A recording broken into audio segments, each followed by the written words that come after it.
Hi, everybody.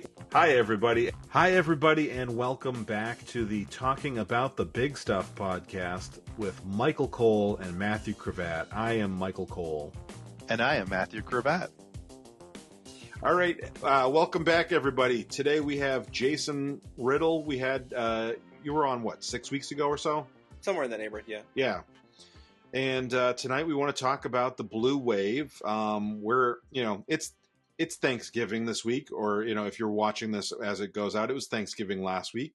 And so I think we want to talk about some stuff that we're grateful for this year. It feels like it's easy to not have much, but there are some things.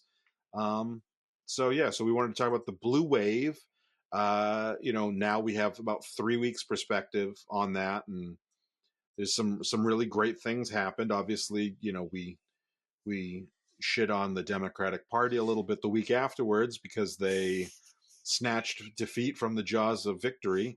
But I, there's still a lot to celebrate and look forward to, and hopefully, just give us a little hope and to be grateful for. Yeah, no. After the victories of the blue wave, especially the local ones, Jason celebrated. And for those that don't remember, Jason was campaign manager for a candidate in local politics here in Apex, North Carolina. And his candidate, along with all of her slate cohorts and people from the next 3 towns in either direction, all won. All of our friends and people we supported, including Jason's candidate, won.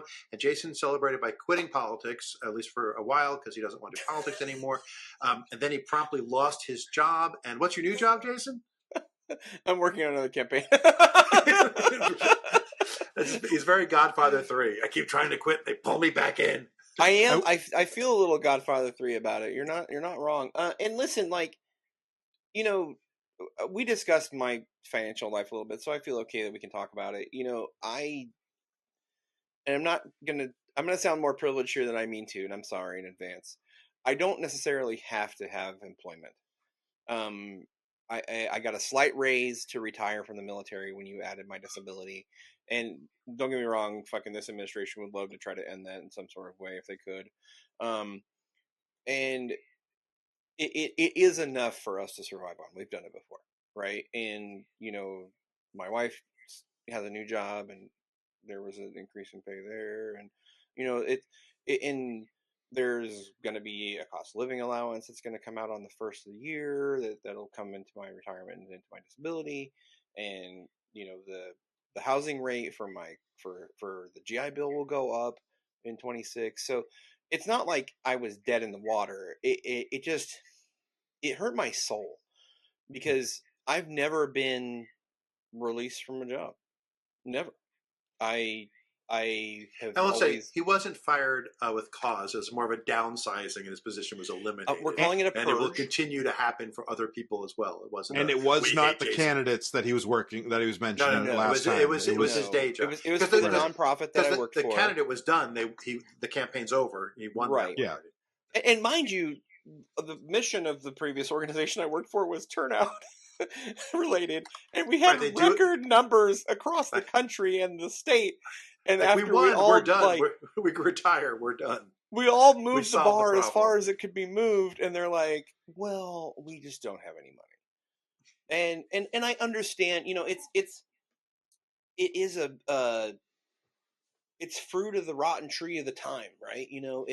It's because the administration is threatening to come after nonprofits and those who fund nonprofits that are against his agenda, and we were kind of pulled into that because several of our major donors, not only did they stop donating to us, they stopped donating to anyone and closed their doors. So, and that was pretty much our sustainment that kept our organization alive, or was keeping our organization alive. And so when the 6 of us got let go, I was blown away because we just spent the last year trying to keep our operation as cheap as we possibly could. There's a reason why we hosted that candidate forum in Apex, was because not just because I was attached to the race and I had access to those folks. It was also because we got a discount as a resident to use that space. So we were trying to I have shave. hosted meetings at the community center because of the discount as well. Yeah, we were trying to shave costs as hard as we could in Greater Triangle, and I feel like it was punished. And you know, we were a union.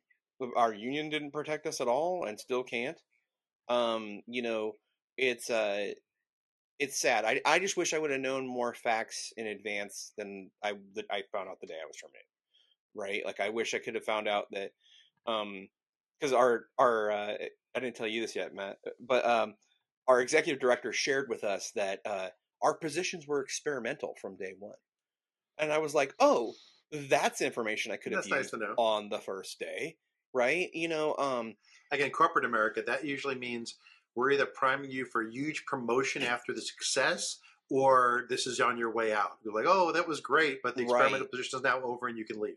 Like right, it's either exactly. it's a transition one way or the other. I would have been totally okay with that because at least they were honest and upfront on the front end. Yeah. You know what I mean? And it's the dishonesty that hurt the most. And to be honest, you know, me and my boss were super fucking close, man. We're like best friends.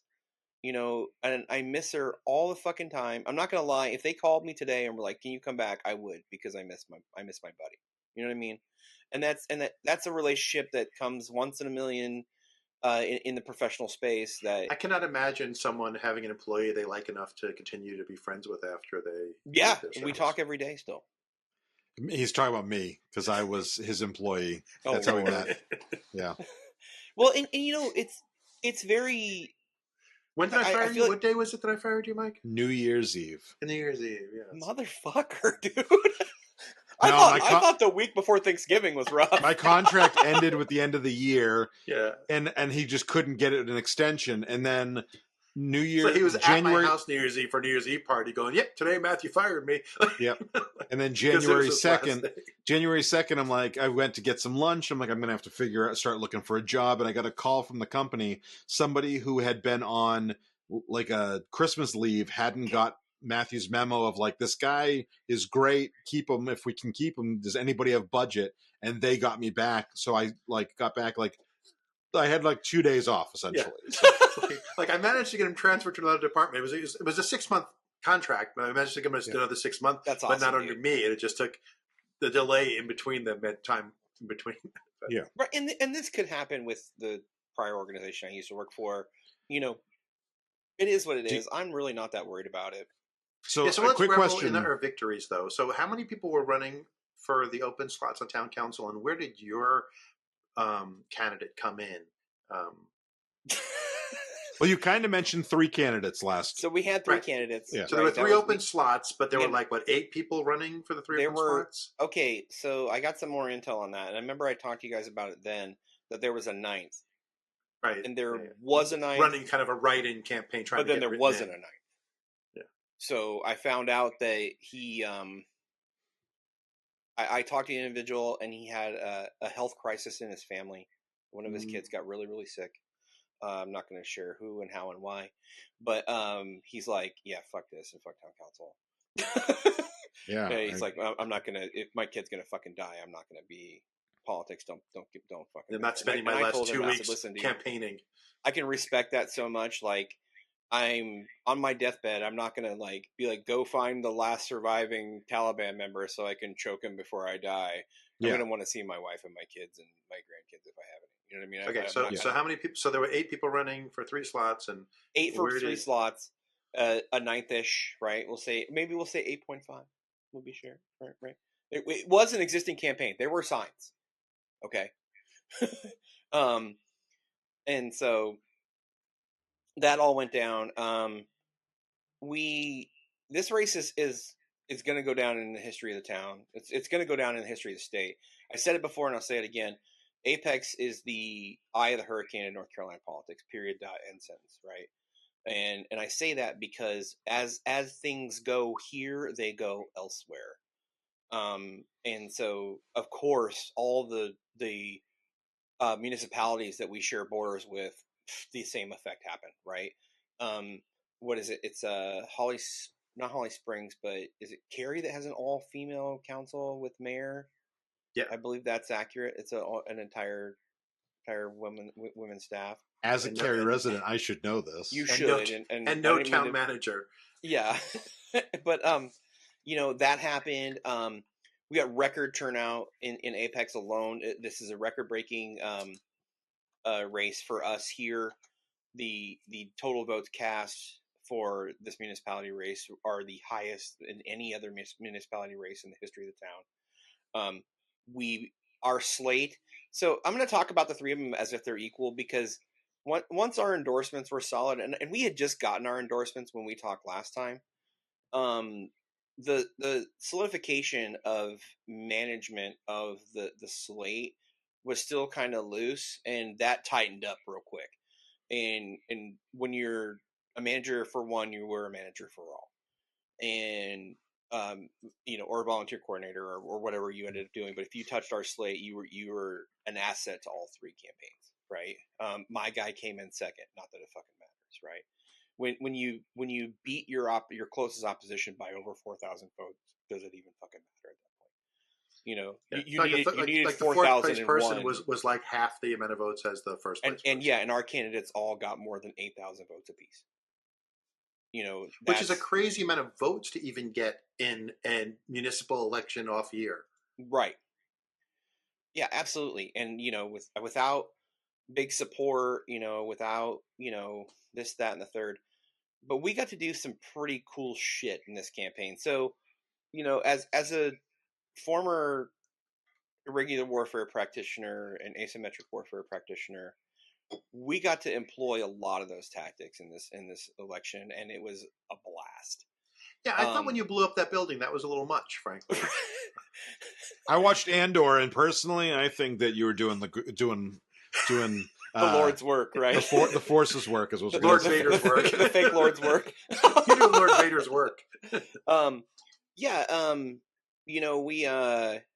There's a no-go space in Apex. There's a few of them that are you're not supposed to drop signs on, right? Mm-hmm. And this was kind of like the first phase of how this happened. The town streets, right? The streets that are owned by the town. Town-maintained streets. There's an active sign ban in the town of Apex. I know you wouldn't believe that if you drove around town. Even now, there's fucking hanging Christmas light signs everywhere and pressure washing signs everywhere.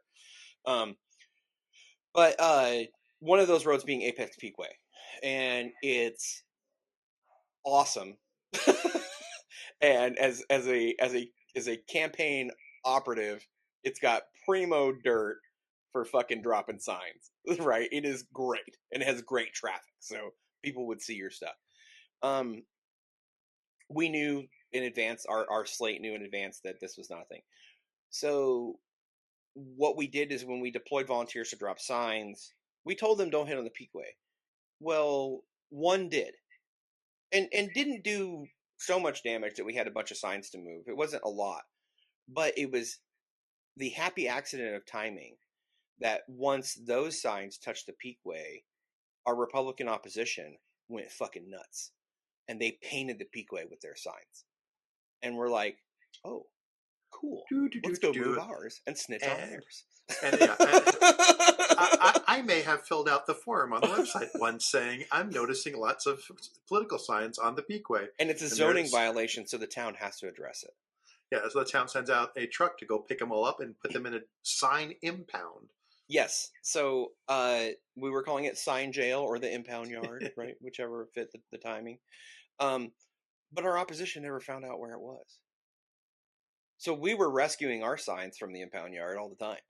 If we had anything that went south, and we lost a couple of signs to the impound yard, like it had rained really bad, and one of them got all fucked up, and we got rid of it. And but signs are a huge part of a campaign budget in the small town politics. Yes, exactly. So that's a big deal. Your sign budget, your sign budget can be anywhere from like $3,000 to like 10 for a municipal season, right? And one of the Republican candidates like had a full picture of himself, like giant. But it was only one sided. Picture. It was so funny. So if you came up from the back, it was white, and if you came up, I bet it was because if you did it two-sided, it would show through, and it would look really weird from both sides because his face would show through, and he would look two-faced. I mean, which was probably real. But also, it was a terrible picture because the guy in person was a very friendly looking guy. I don't know him, but like he's jovial, he's expressive, and the picture looked like someone had a turd under his nose. He was like this the worst And look he on his used that face. picture I was like, what a everywhere. weird picture to choose, It was because he on wasn't his a bad looking literature. person. It was. It was all over his webpage. Like it was pain. It was that bad picture was everywhere. Bad choice. And I think it was like a corporate picture, to be honest. I think it was probably like his corporate His company ID picture headshot, from yeah. wherever he works, right? And so, that's what happened. So that was part of our asymmetrical tactics, is that we were able to, by following the rules more often, you got punished less often. Right. And they still, like, I mean, I heard recently that those signs are still there. So we're like 3 weeks out from the election. Yeah, I pass signs all the time. Right. And so we rolled up all our signs, and they still have signs out there. They're actually in the phase where they're going to get an additional violation if they still have their signs out there. And I don't know really what would happen other than the town will remove them again, because that's the next phase. Because once I think it's like 30 days after the election, if they're still there, the town rolls them up too. But that's just sign warfare, right? So we beat their ass in sign warfare, like, wholeheartedly, and we had a snitch brigade that would if any of their fucking signs touched the Peakway, they were gone, like, instantaneously. Yeah, we took turns. Like me and a bunch of other friends. Like I was like, I already complained once. Your turn to complain. So another friend complained the next time. Like we were like messaging. Can you comment? I just saw this. Can you comment on it? Because I don't want to be the one going in like I'm just policing the signs. But right. We had a fake newspaper get set up in Apex. At least they were presenting themselves as a newspaper, right? Like, it was a website, like a news website, but it was not a real news website. It was not just a real news website. All their authors had like names from literature and fucking names from the Quran and names from here and names from there, and so obvious AI generated images for their images. And they came after one of our candidates about her immigration status. They were like fucking horrifically racist, because once they created their little site, they used its email address to create social media accounts. They used those social media accounts to attack our candidates. So they had a little bit of anonymity. Well, we had some folks that, I mean, we're in the triangle. You can't swing a dead cat and not touch somebody who doesn't work in IT. And fucking, we had some folks look into their page. Yeah. And we got names and MAC addresses and IP addresses that went with names. And we started responding to these people by their first name. And they shut the fuck up almost immediately. It was beautiful. Sorry, quick question. Madhavi was asking in the chat, do you guys keep track of where you put the signs? When your volunteers are putting them out, yeah. Sort of. When I deployed my sign squad, I was just like, just go and stay away from the out of bounds areas, right? Mm-hmm. We definitely tried to like keep it more targeted to high traffic areas. So like 55 was in play. We fucking painted 55 with signs. All the offshoots streets and the intersections off the Peakway, we hit those pretty well. Again, same reasoning. You can look down the side streets and see our signs instead of them being actually on the Peakway, but they were right there. We did our best to try to see where people were putting signs.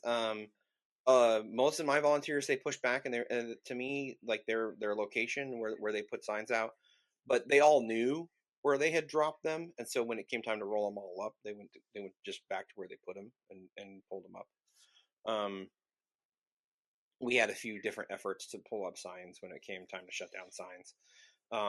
I actually thought nobody was going to respond to me when I asked if anybody was around to pull up signs, and then I pulled up to my house and there's stacks of them next to my trash can, and I had to hop into the little group chat, and I was like, hey, who delivered signs? And I'm like, I was like, does somebody know that I'm fucking attached to the campaign? They just dropped signs at my house. And so all your neighbors were giving you signs. Yeah, my neighbors would give me signs. What I thought was really cool this election was I did not see a single sign for anyone except our 3 candidates on a private yard. So lawn signs, literally on people's lawns, were always our candidates, never anyone else. And again, it gets showed in the voting that we had twice as many votes as anyone else.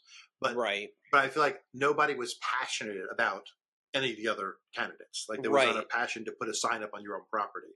Where, like in my neighborhood alone, our 4 signs, because there were 3 candidates and there was a sign that was all 3 of them together, was on at least a half a dozen houses, like from the path that I take in and out of the neighborhood that I drove past regularly. And I didn't drive around the other side streets to see how many there were, but nobody else is, just our candidates. Oh, and it feels so good to like when you're like driving to and from home to see all the signs. It's a cool feeling. It's so like from when the your political science expertise, looking at how well we did and how well the towns around us, like Where Goes Apex, went, all the other towns around us, even the ones further out, like Holly Springs and Fuquay, did better this year, blue-wise, than they have in previous years. Where do you see the trend going, and what do you think our risks are for not being able to keep it up, keep that wave? Our risk, our number one gaping wide open vulnerability is always in who we pick as a candidate. It's always right there. I hate quoting Mitch McConnell, but Mitch McConnell said a couple of years ago, we have a problem with candidate quality. And he was talking about Trump particularly, but he named a situation that both parties have. Like I've been truly disappointed in the pushback that Graham Plantner has received in Maine. I have been truly disappointed in some of these Democratic establishment folks, and how, and again, not to bring back the generational thing, but it seems to be boomers and silent generation who like to try to push down Gen X and millennials. I'll say it. And we have like the oldest legislature in the world. Like that's a record we don't need to maintain. Like if we're going to be known for something, can we be known for like something a little like less stupid? You guys have the most senior citizens who shit themselves every day that pass all your laws. Good job. And it's America. not like we have the oldest life expectancy or anything to go along with that. That would make it slightly better. Yeah, we die at the same pace everybody else does. or earlier. Earlier, yeah, we have the worst healthcare. So it is the opinion of this third of the pod, and that we need more primarying people on our own side who have been there too long, or who aren't active enough, aren't fighting hard enough. If there's someone who can fight harder in their district, they should be primarying them. Right. Not just primary for the sake of primarying, because we need good candidates, not just any random person run when we already have the seat from the blue. But if you think you're better than the person who's in the seat, run. And if you think you're better, and you like have a good reason to believe you have a shot, like after Mamdani, I think that like challenging Hakeem Jeffries or other people in that area there's some really strong information to say, hey, someone could do better. Absolutely. Yeah, I mean, AOC started it with the, I'm young and I'm better than the incumbent. Yep. Let's continue the trend. Wrong. And Mamdani wasn't wrong. Mamdani is, and I don't even want to say he's a unique case. He played the playbook that we all fucking know. Get out there, go talk to people, hear what their problems are, and start figuring out how to fix those problems. It's not that hard. Like I remember when they were pushing him, like, oh, what country are you going to visit after you get elected? He's like, Queens. You know what I mean? Yeah. Like he's gonna, why would a mayor of any town or any city go visit on an international visit to anywhere, let alone Israel? Yeah. And no shots at Israel, Matthew. I know. but he stayed the current focused. Administration of Israel is not my friend. Yeah, he stayed really focused on that whenever that question was brought up, because I don't remember what Curtis Sliwa's responses were, but Andrew Cuomo couldn't stop talking about. I think Curtis said, I was shot on a plane once when I was going to another country. I honestly, the Gotti family shot me when I was going to Little Italy. I don't want that guy to be in politics, but I respect him so much more than Andrew Cuomo in so many ways. Yeah. Like, okay, so did you guys ever see the SNL cold open with the three of them? And Shane Gillis played Sliwa, and he was like, the Bonanno family shot me 4 times before I came to this event,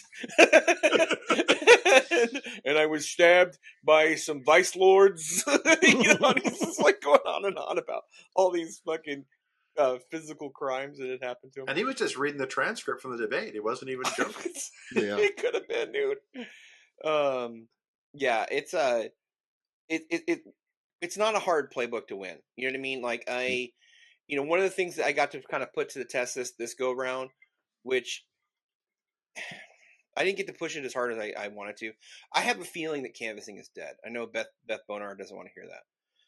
I finally got to meet her, by the way, and just for everyone, Beth is just a friend of mine who canvasses so hard and so often that Leah, my daughter, and I, and Blooper, they recorded a video knocking on voters' doors and posted it about her. Yeah, and it was great. She is just known video, for knocking on doors. And I know that there are, it's viewed as like the peak of the holy trinity of electioneering, right? Is you got to go knock doors. And and whenever you hear people talk about starting their political career, and to include myself, that they started out knocking doors. You got to get out there and go talk to people. And I do get that. I do, and I think it has value under certain circumstances. But I also feel like it's a dying enterprise in electioneering, and I say that because there's a lot of data out there still that says you bust your ass, you send out thousands of volunteers, and you get like a 2% return on that. And now 2% is enough to win a municipality race. Absolutely. Sue's campaign, before we got our endorsements, they had knocked over 10,000 doors before we combined across the three of us. And I would probably guess they knocked another 10K or more after we combined, because they canvassed like every weekend. And that's Sue's jam. She likes doing that stuff, and I wasn't going to stop her. You know what I mean? Like, I wasn't going to be like, you're really like killing your body for, fucking shit that may not help. And, but we got to see some of the return on that. And you can possibly make an argument that there's targeting that's involved that needs to be sharpened, and that's probably true. She did predominantly target Asian Americans in the area, and they obviously turned out. Mm-hmm. So something worked. But I still am not the biggest fan of canvassing. I feel like it's a major security risk these days. And that's a very fair point. And I feel like it's tough. It is it's and you get so many folks who are just like, I don't fucking want you at my door. Mm-hmm. Fuck off. Like the roof guy was here 2 seconds ago, right? I don't need. Yeah. Well, it's even like when Beth posts about it on Facebook, it's always like, knock on 132 doors today, and I had 5 good conversations. I'm like, a lot of time for 5 conversations. Exactly. I wonder how much of those good conversations were gonna vote your way anyway. Now, I think maybe in a primary situation or in where you're voting, is more getting out the vote. Like, because a lot of times when you're going to canvass as a volunteer, if you're not the candidate, you're going on a list of your party. Like, you're not going cross-party. You have a list of people who voted in Democratic primaries or Republicans if you're a Republican. Right. Yeah. And it's more, hey, did you know there's an election coming up? Did you know the Democratic Party endorsed this person? So you should vote for. Here's a slate card of the 3 people I want you to vote for. Yeah. Right? So it's more conventional wisdom. I don't want to challenge Jason to say if it's still valid or not, but it was conventional wisdom. And that if someone made a commitment to you saying, okay, thanks, Mike, I'm going to do it, I'm going to vote, they were then more likely to follow through than if you hadn't gone to their door, maybe they weren't going to go. Like, we never have anyone knock on our door. And I'm sure it's because when they look in VAN, which is the system, they see none of us in this house have ever missed a vote. Like, we've never missed a single primary, a single municipal. We voted every one. So there's no reason to waste your time knocking on our door because we're already coming out to vote. You don't end up on that list. Who vote and only in generals. You want to knock on their door and say, hey, there's a primary or there's a municipal. you should vote for that too and try to get them out. Right, when and they I don't think normally there's something to be said for actually effective targeting, and using systems like the van or whatever platform is used to help you figure out who those folks are. I when I worked in 2023 on Arno's campaign, we didn't really knock that many doors, if you really want to be honest. Nowhere near the doors that Sue's folks knocked, right? And you didn't get 8,000 votes either. We didn't get 8,000 votes, but we got 4 and some change, and that's all we needed to win. Now, could we have done things differently? Yes, absolutely. Should we do things differently in 27?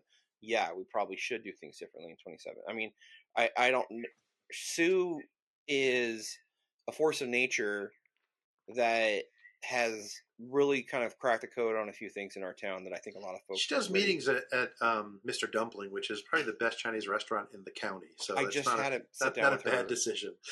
I just had to sit down with her at Mr. Dumpling. Yeah, that's where you want to be, especially if you like really spicy Szechuan that numbs your entire mouth. They're one of the few places that really get it right. Dude, it's next level. I'm texting Sarah because I said something the other day about, Mr. Dumpling sounds good. I heard something it's amazing. Good Yeah, it's yeah. Dude, and they deliver to our house in seconds. Nice. Oh my God, they get here so fucking fast. Oh yeah, because I mean, my wife, when she gets home, she's if we're gonna order food, she is quite hangry, and he who hath the can't yell at Jason the way I do Alex, but he who hath my wife, whoever has the fastest delivery time is who's going to win the bid, right? And now that we found out that Mr. Dumpling overperforms their delivery times by quite some bit, there might be a lot of Mr. Dumpling in this house in the future. But yeah, we had a really good year. I mean, I think that the people are engaged. I think those who are primarying and getting ready to step up into the primary season, I think that's a good call. And I think that reaching out to these folks who are still kind of engaged and still ready to do the thing is also a good call. I still believe that the best way to get a candidate elected is to get them in front of the electorate as often as possible. And because again, that's the Mandami playbook right there is get him or her talking to people and talking to folks in the district as often as possible. Or so I'm gonna say especially when you have a candidate who's charming and has good points, right? Ted Cruz, if you get him in front of people as much as possible, not a great strategy. Then he shouldn't win. Yeah, true. No. I agree with you. That's how this whole thing's supposed to work. Yeah. So here's my new tactic of the future. Plan those events, right? The picnics, the meetup at the restaurant, whatever. Oh, yeah. Plan it, but then you're canvassing. Instead of your canvases, get out the vote. Canvass early. Canvass for those events. So you canvass in the area of that event. Say, hey, did you know there's a Meet the Candidate picnic? Did you know there's a Meet the Candidate at Mr. Dumpling? There's a candidate forum. Whatever. There's a candidate forum at the community center.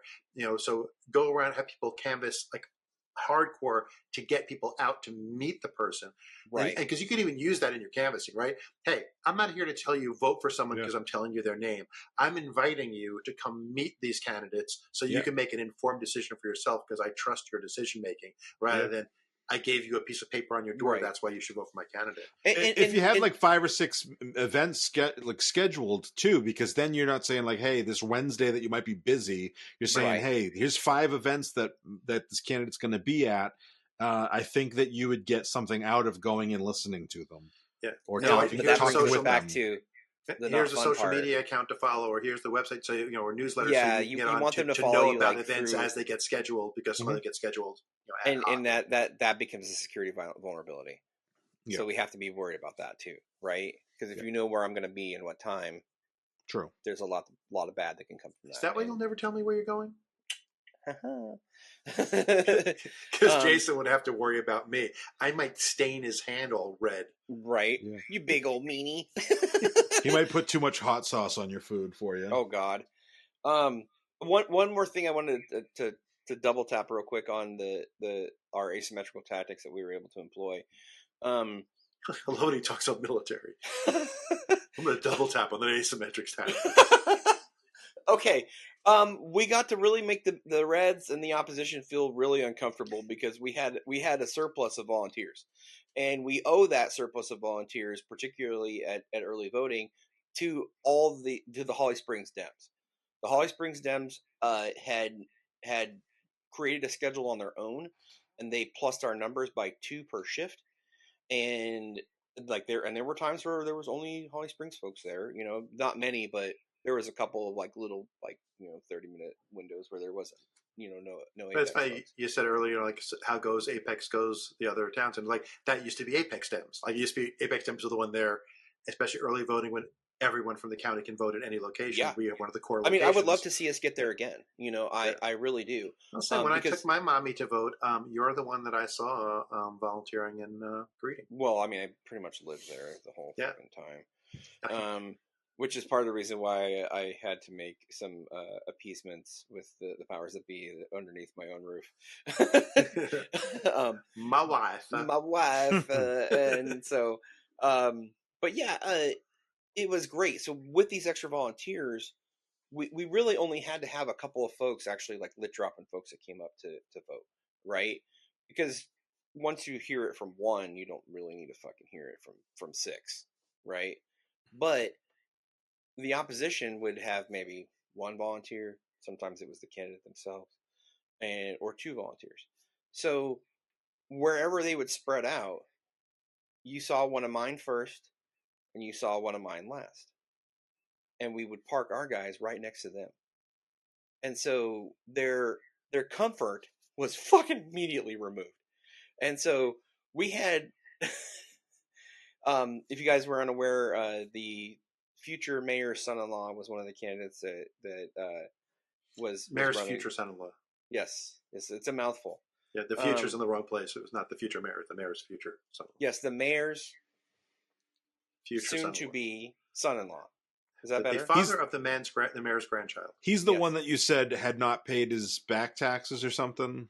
Utility bills. It came out he was not up to date on his utility bill, which, as far as I understand it, that's still the case. And he had voted once ever. Voted one time ever. We also found out that Mr. One-Sided Sign only votes in presidential races and only for the president. So he gets his fucking ballot. Not even down ballot? With fucking 20 some odd people. He gets a ballot the size of my fucking forearm and is like, dot, bye-bye. Well, and that's why we can have things where Trump wins our state and then Democrats win at the state level, because a lot of Republicans went and vote Trump, and then you don't vote for whoever's running against them. I will say this. And I respect that for Republicans. Yeah. Don't vote down ballot. Yeah. I was just about to say, I was so happy this past week with all the announcements about ICE being in Raleigh. I was like, can you imagine if we had Mark Robinson as governor right now? It would be so much worse. Now, Trump may not have sent them here if we had Mark Robinson as governor, but that would have been. He would have welcomed them with open arms. He would have welcomed them with open arms. We've got enough resistance right now. Well, not enough, but we have some probably too. I mean, Mark Robinson said some people need killing. Yeah. I mean, and so I was like, oh, I'm glad that people didn't. I know that it would be also helped if Trump hadn't won, but or it wouldn't be existing or going on if Trump had won. But at least we don't also have Mark Robinson right now, right? And that's or Michelle Morrow. Yeah. I mean, do you think Michelle Morrow's influence would have stopped at the schools? Do you think we would have heard her complaining about the schools and only the schools? Fuck no, she would have been on social media bitching about everything all the time. Yeah. And and that's not that's who she was, man. She went to fucking January 6th. She's a garbage human. And when we had the opportunity to take their comfort away, that sent that shut down their ability to electioneer on site in person. They might disagree with me, but I watched it happen with my own eyes. We had one of the mayor's candidates volunteers no shit fucking running suicides at the site to try to catch volunteers, but we had people already or try to catch voters, and we had fucking people already stationed all around him. And he had no idea that when he would move from one location, I would move one of mine next to him. And then when he would move to the other location, I'd fucking move one of mine next to him. And I just kept doing this over and over and over again. And the guy's like fucking running this like crazy triangle throughout the John Brown Community Center park, courtyard. And he had no idea that we were doing it to him, and he met, we also figured out that if you can put somebody who likes to talk a lot in front of one of these folks, it shuts their shit down, and they'll just talk to the person for enough time to where they stop talking to voters. We had a concerned citizen print out mean tweets that were related to one of the candidates, and he handed out the mean tweets to the voters, and that candidate like fucking beelined it under her tent. And I don't know if she called her attorneys or who the fuck she called, but she was there for like 5 more hours out of the fight. And we were able to, deny freedom of movement was fucking beautiful. And because we had that opportunity, we were able to really affect some change. And I think those are, and I was glad that I got to bring a little bit of my goodies from the good old days to the forefront, and not really tell everybody what I was up to. Always to be in charge of meet and greet, a poll greeting. I want you there as the general on the field always. Yeah, and I don't think anyone else thinks that way of, put a person here and it will help diffuse this person's ability to do this. Like other people just I say hi when they come to me and give them a candy. Right. And we had pushback from volunteers. Like I had when I first started doing this, I had a lot of pushback from the volunteers. And the good part is I had repeat offenders, and so they would be like, "Oh, we already know what's going on, right?" And so, but when it first started happening, they would be like, "Well, I think I can talk to more people over here." And I was like, "Listen, I'm not trying to tell you what to do, but I have a plan. But do what I tell you to do." Right. I'm not trying to tell you what to do, but I have a plan here. And I know that you, volunteer person, are concerned with getting your literature into the hand of the voter. That is beautiful, and I'm glad that you feel that way. However, we have a secondary mission, and the secondary mission is to make their campaigning harder. And every time we have the opportunity to do that, we're going to do it. So you can be on board with my plan, or I can put you at the very, very front or at the very, very end where we're actually doing lit dropping, and you can actually lit drop people if that's what makes you feel successful while you're here. And you need two different, sets of troops, right? People who do the offense and people who do the defense. Right, absolutely. And and I didn't want to get I didn't want to say, hey, listen, we're running an asymmetrical operation here. The target is there, and start using those like. It was weird. I say when I went to vote and I saw you there and you're in the corner going. I was not doing that. The people just scattering, doing little barrel rolls on the ground, coming up. I mean, I did do this to you, but that's because I saw you in curbside, and I just let you know that I'm. Yeah, it was weird because you did this and you went this and we. And I'm like, I guess I got to go over. I told my mom I got to go give Jason a kiss. I think. Be right back. No, I think I just waved you over to come say hey. Yes, and that was because you didn't want to approach the car because I was parked for early voting, and then. And then other people would just sticking their heads into cars during early voting. Our mayor, I have a picture of it, so you can't fucking deny that he did it, decided to electioneer in spaces that weren't authorized electioneering locations. One of them being curbside voting. And so he was like servicing for his endorsed candidate in all the places you're not supposed to do it, right? So there's like a little border sign up by the fucking door that goes in the building. We got pictures of him on the other side of that sign, with volunteers from other opposition campaigns as well. And we have pictures of him with his fucking head in the car of a bunch of. It looked like my stepmom video thumbnail where he was stuck in the car. And I have something really funny to tell you in a second. I will say this. Leah's still in the chat. Watch yourself. In his defense, he's never had to do that before. He's ran twice unopposed. Yeah. So he's never had to. Because he's regular sized jock and his candidate was TJ Tiny Jock. Ooh, that's funny. The YouTube is logged into an account at when we go on Airbnb or whatever. I will watch talking about the big stuff. Chocolate Diamond Media videos, Triangle Free Thought videos, my CK's Kitchen Channel videos, Blooper Puppet video, all my channels, all the things I've engaged in. Watch all of them repeatedly. I'll just turn them on and let things play in the background, just so that'll go in the feed for whoever is signed in. Yeah, maybe That's they'll become fucking a viewer at home. I mean, yeah, why not plug it? You should run a shameless plug. So if Even you're if it's just a watching generic this one because for the you Airbnb, found I it just want from the next guest to watch it. Yeah. Yeah. So if you're watching it because you were at an Airbnb, and if you're watching this, just know that Matthew was there either before you or after you. And so if you're seeing this in like Tucson, which is the next place I'll be in Airbnb in March, so like if it's like April 2026 and you're like, what the hell is this? That's why I was in the same Airbnb. Or you left the Airbnb, you left yourself logged in, and now you're seeing Well, not that I need to tell you, but if you're going to be gone in March, you need to make your voting plan. We've got fucking primaries in March. I'll have to check and see what the dates are. Okay.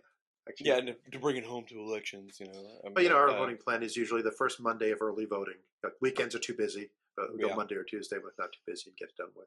Because one time, Madhavi's father had a health emergency. The only election I ever missed, we had to go out of town to be in the hospital with him in Virginia.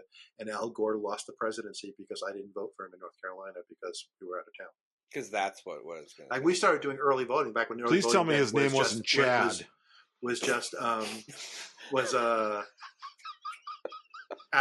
absentee voting. You just had to get an absentee ballot, but you had no excuse absentee. You didn't have to give a reason. So I would get absentee ballots, and we'd vote by mail after that until regular early voting started becoming a thing, because we didn't want to take a chance of ever missing an election again. We always early voted. And if he was Chad, was it to terminate a pregnancy or to get a dimple removed?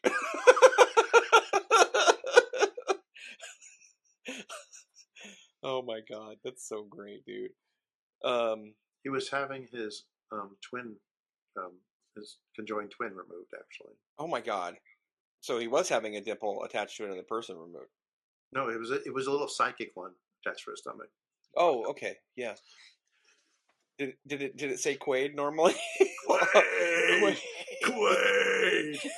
Cut that shit off. You won't shut up. Oh my god! I think my wife wants me to be wrapping things up because of food. So yes, and I have food down. I actually have Mr. Dumpling downstairs waiting on me. Oh, okay. Leftovers from earlier. We'll have to see. Anyway, so let's thank you, Jason. So Jason, for is there coming anything you need to plug? Yeah. Yes. Politically. Personally. Again, we have primaries coming up. Please make your voting plan, and make sure you're cognizant of the primaries. Here in Apex, we're probably going to have a few that are going to be pretty serious, pretty contested, and do come out and stay energized, stay focused, and keep your eye on the prize. I have been saying on social media regularly to the MAGA folks that are still in my life that accountability is coming in 2026. Let's make that fucking true. Mm-hmm. Let's hold this administration accountable, and in the only way we really have left until the fucking Civil War starts. So, yes, please do, again, continue to move our slow-moving coup at the ballot box and do things the right way. I'm going to end with one thing that we said on the campaign all the time, which was you combat unprofessionalism with professionalism, you combat hate with love, and just and let love lead. And remember that in this campaign season, the folks that are on the other side, they are still our family members, our friends. They are American citizens. They are our neighbors. They are they're victims in this process as much as the victims that we've seen recently related to ICE. So obviously not the same strife, but a different one. They're being abused in a different way. So and you can follow Jason at onlyfans.com/riddlemethis. Right. Yes. or prepare to be disappointed. I like that. That's my backup is OnlyFans / prepare to be disappointed. Nice. Speaking of being disappointed, if you're watching this on video right now on YouTube, do me a favor. Go ahead and like this video if you haven't already. Subscribe to the channel if you haven't. If you're just seeing this because you're in the wrong Airbnb, subscribe to the channel on your personal account, on all your accounts. You have multiple accounts. You know you do. Even that one. hit the bell for notifications, make comments on these videos, tell me what a horrible person I am, tell Jason what an amazing person he is, ask Mike if he's actually a person. Go ahead and do that stuff. That's all I'm asking of you. I would never be so crass as to ask you to do something like give us money. That's not my thing. I just want you to watch a video. Who would be so rude as to do that? Michael? Yeah, so if you do want to give us money, you can go to patreon.com/talking about the big stuff. And on there, you're going to find 4 options, 3 of which are paid.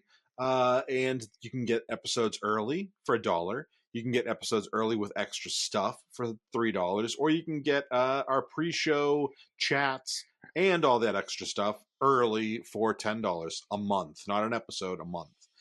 So when you think about it, it's really like $2.50 an episode for the $10. Which is kind of a deal. And so, yeah, if you do that, that would be great. If you are a reader and would like to, you can purchase The Dinner Party wherever you purchase books. It's my first novel, and I will be. Actually, I was going to say I will be at a. Yeah, by the time this goes out, I'll be in the Charlotte Book Fair on December 7th, Sunday, December 7th. If you're watching live right now, I will be this Saturday for Small Business Saturday. I will be at December 7th, the day that lives in infamy. Yeah. No, that's the one in Charlotte. I'll be in Raleigh on November 29th, and so you can come get a copy of the book. Get it. I'll sign it for you. I have other stuff. So you say your first novel as if you have another book published. I do. What? I do. What? I do. It's called Everything I've Got Left. It is not a novel. It's a collection of short stories, poems, and essays. And it was quite the seller at my last book fair. Not really a book fair, but like a craft market. A lot of people bought this. So yeah, those are all the other ways you can help support the show, because if I am making money off that, I can focus on the show instead of having to get a real job. And where can I find more about your writings? Is there a website? Yeah, michaelchristophercole.com. Oh, and useful. If you want, you can read the first 50 pages. I will link to that in the show notes as well. All you gotta do is put your email address in. Cool. Thanks for that information, Mike. I didn't know any of that. That's awesome. Great. Thank you. And everyone else who's been listening and sticking with us to the end of talking about the big stuff this time, I want to thank you for talking about the big stuff, and I hope I didn't get you wet with my wave. Remember, the conversation doesn't end here. It's just the beginning. If you have thoughts or questions or topics you'd like us to tackle in a future episode, drop us a line on our social media channels. Engage with this video when you are now watching it as a VOD on YouTube. Send us an email. We love hearing from our listeners, bringing us topics, because if you leave it up to the 3 of us, we're going to eventually be talking about underwater basket weaving.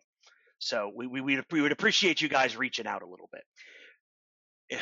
Don't forget to subscribe to Talking About the Big Stuff on your favorite platform. Give us a 5-star rating. Engage with it. Criticize us. We need to grow and be better, and you're going to help us be there. You're going to help us get to that point. It really helps us more to reach out and also to keep the conversation going. Thank you for tuning in. We'll be back next week with more big ideas and more thought-provoking discussions. Until then, stay curious, stay informed, and keep talking about the big stuff. The preceding podcast has been a Chocolate Diamond Media LLC production. Copyright 2023, all rights reserved.